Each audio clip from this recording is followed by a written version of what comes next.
할렐루야.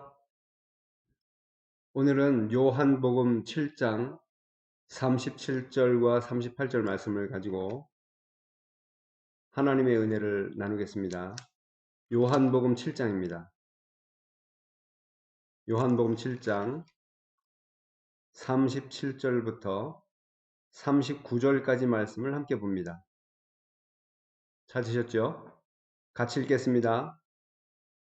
명절 끝날 곧 큰 날에 예수께서 서서 외쳐 이르시되 누구든지 목마르거든 내게로 와서 마시라. 나를 믿는 자는 성경의 이름과 같이 그 배에서 생수의 강이 흘러나오리라 하시니 이는 그를 믿는 자들이 받을 성령을 가리켜 말씀하신 것이라.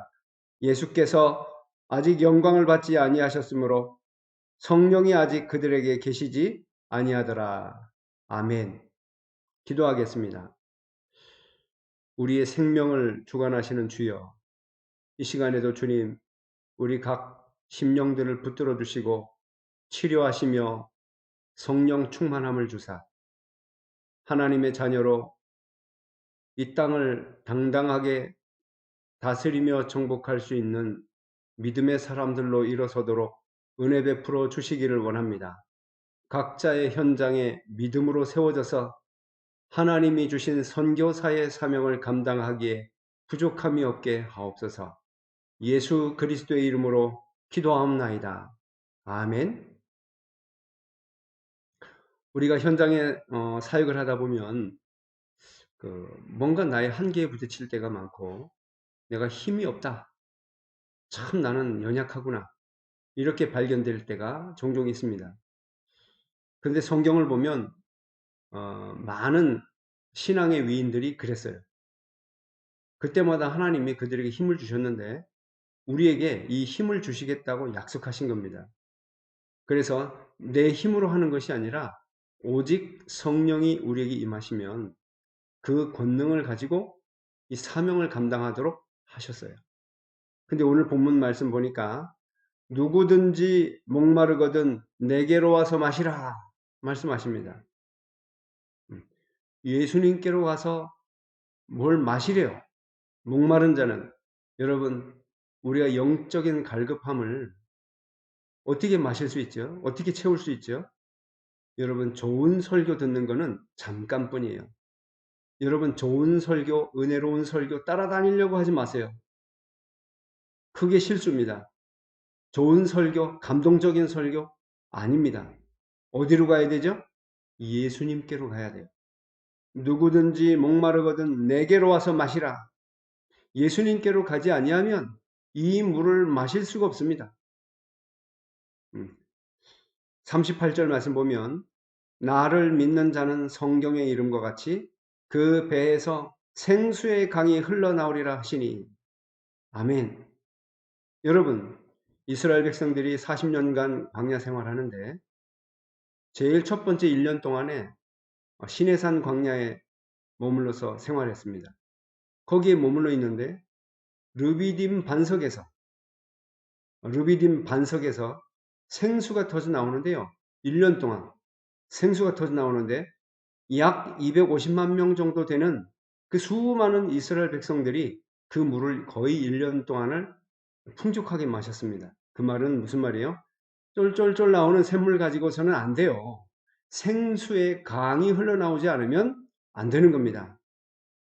예수님이 말씀하신 것은요. 쫄쫄쫄 흘러나오는 성령의 역사가 아니에요. 그렇죠? 생수의 강처럼 흘러나오는 성령의 역사를 말씀하시는 겁니다. 그래서 39절에 보면 이는 그를 믿는 자들이 받을 성령을 가리켜 말씀하신 것이라. 그렇습니다. 성령을 가리켜 말씀하신 거예요. 누구든지 목마르거든 내게로 와서 마시라. 예수님께로 가서 마실 수 있습니다. 어떻게 하면 되죠? 예수님께로 가면 일단 갈급함이 해결되기 시작해요. 근데 여러분 항상 예수께로 가는 방법이 있습니다. 그게 뭔지 아세요? 항상 예수께로 가는 방법이 있습니다. 그 방법이 뭐냐? 물론 기도일 수도 있고요. 예배, 중요한 축복 중에 하나죠. 예배와 기도를 통해서 진짜로 우리가 붙잡아야 될 게 뭐냐? 십자가입니다. 십자가. 자기 십자가를 지는 것입니다. 십자가는 뭐를 의미하죠? 나의 죽음을 의미합니다. 아니 그럼 또 다 죽으란 말입니까? 그 얘기가 아닙니다. 나의 고집, 내 계획, 내 동기, 내 뜻, 나의 이 못난 자아가 십자가에 못 박혔음을 인정하고 주님 앞에 내려놓고 주님 뜻 따라가기를 결단하는 시간이 필요해요. 너무 중요하죠?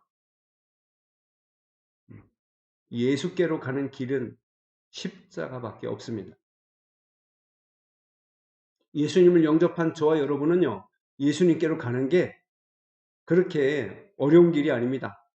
십자가로 갈 수 있어요, 십자가. 그럼 어떻게 됩니까? 여러분, 이 십자가를 통과하지 않고서는 부활의 역사가 일어나지 않아요. 절대로 그렇습니다. 여러분이 혹시 저는 무시할 수 있을지 몰라도 이 하나님의 이 놀라운 축복의 말씀은 무시할 수 없을 겁니다. 하나님의 말씀을 무시하면 안 돼요. 저는 무시하실 수 있어요. 저는 무시당할 수도 있습니다.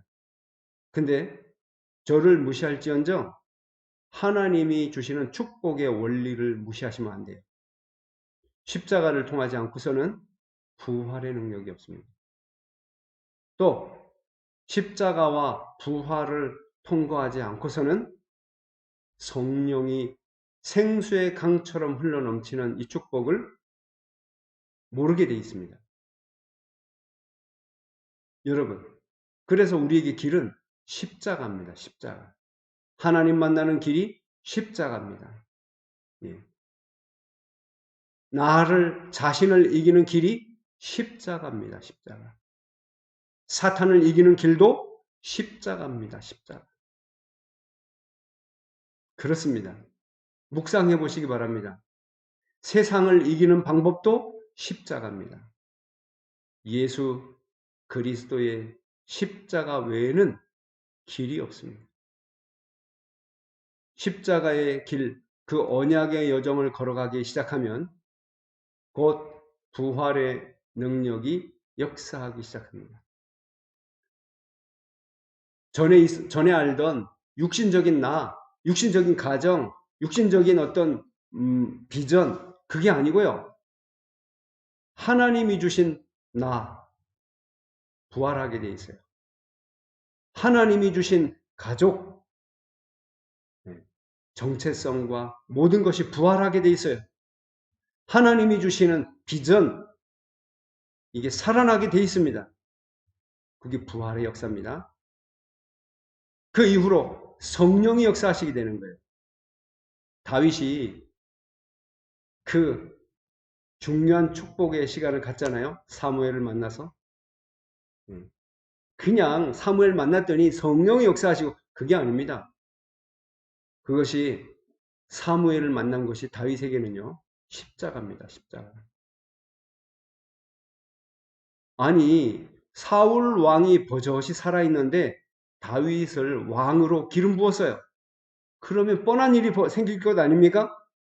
사울 왕이 다윗을 죽이려고 할 것 아닙니까? 십자가의 길입니다. 자신의 자아가, 자신의 계획, 고집, 자신의 뜻, 이게 죽지 않으면 그 길을 갈 수 없어요. 마리아가 천사 가브리엘이 나타나서 네가 아들을 낳으리니 그 이름을 예수라 하라. 아니 천연대 자기의 형편과 자기의 생각과 고집과 계획과 자기 뜻을 가지고서는 도저히 받아들일 수 없어요. 껐다 가면 자기가 죽게 생겼는데. 근데 그게 아니에요. 육신적인 나, 죽고 그 하나님의 말씀을 받아들였어요. 그게 십자가입니다. 그 여인에게 성령이 역사하셔서 잉태하게 된 겁니다. 다윗이 그 십자가의 길을 걸어가기 시작하면서부터 여호와의 영이 이날로부터 여호와의 영이 다윗에게 충만하니라. 아멘. 누구든지 목마르거든 내게로 와서 마시라. 나를 믿는 자는 성경의 이름과 같이 그 배에서 생수의 강이 흘러나오리라.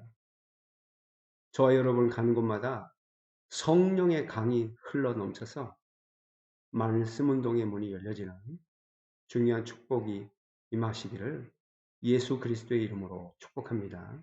기도하겠습니다. 하나님 아버지 은혜를 감사합니다. 주신 말씀대로 성령의 생수의 강이 넘쳐나게 하여 주옵소서. 이 일을 위하여 우리에게 예비하신 십자가의 길을 가기를 주여 결단하는 하나님의 백성들이 되게 하옵시고 아버지 부활의 능력과 성령의 역사를 가지고 현장의 말씀 운동을 일으키는 귀한 열매가 맺혀지게 하옵소서. 예수 그리스도의 이름으로 기도하옵나이다. 아멘.